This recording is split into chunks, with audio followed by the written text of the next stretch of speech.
Eric with Corvias Maintenance. Today we're going to look at a common problem that happens in our homes. My closet door is off track. This is actually a very simple fix. What we want to do is show you the proper way to put your closet door back on. So at the top you have two rollers that are going to fit into either the back track or the front. And you have a floor guide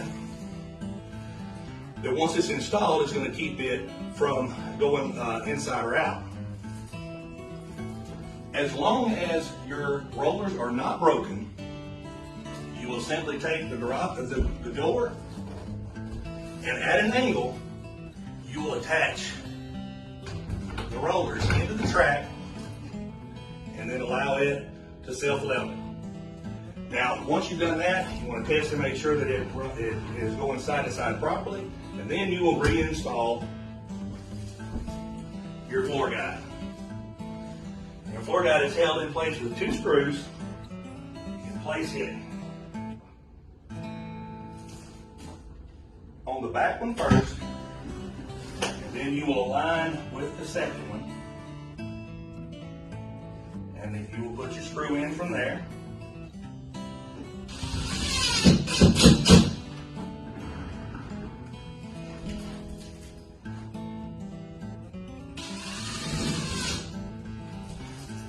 And that is all that you have to do to reinstall a sliding closet door.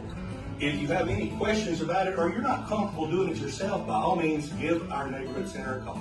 This is Eric with Corvias Maintenance, saying see y'all next time.